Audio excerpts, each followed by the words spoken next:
may make me seem a little bit weird, because it's about what caused all of the times I wish I disappeared. They've managed to find names for me, oblivious to the thoughts that I've been ignoring. Depressed, socially awkward, and boring. 3 tears to the tears that sometimes kiss and caress my cheeks. It's exhausting being alone with your thoughts for weeks upon weeks, waiting to remember how to be strong.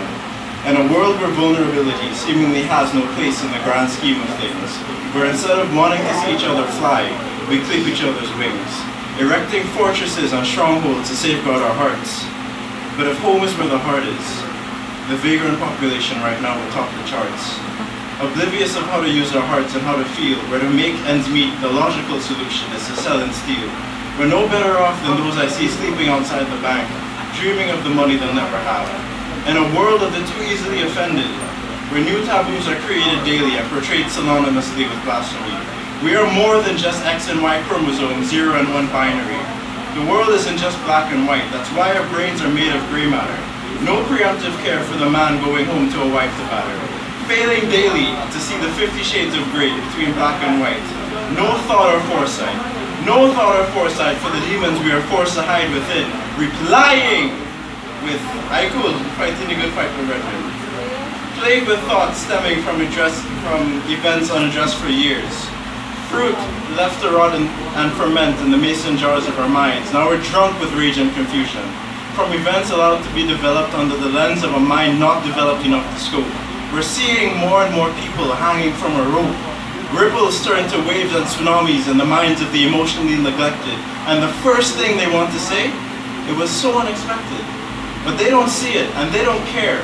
And the ripples of the piles of shit they keep dropping in the pools of our society wreak havoc on the already compromised and deteriorating morale of the people. Poison at the core, that's why we don't see change. So excuse me if I sometimes sound deranged. A byproduct of a byproduct of a byproduct of undeveloped, neglected genes. Each of us with bags of insecurities and unavoidable disabilities. Me?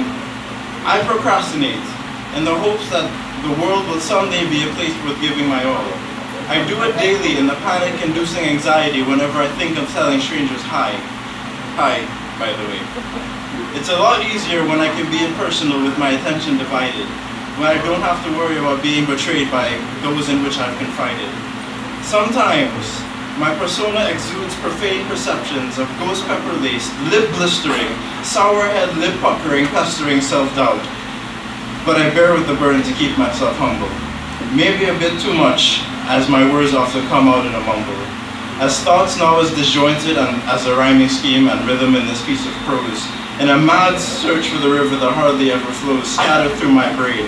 So many of us alienated from a culture that shuns our natural temperament.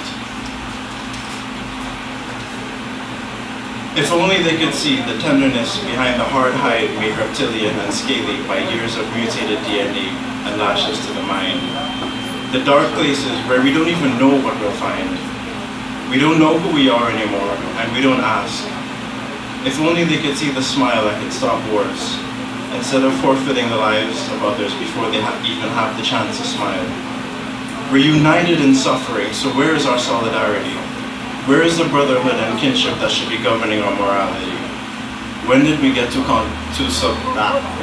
when did we get too paralyzed to have a conscience? Thank you.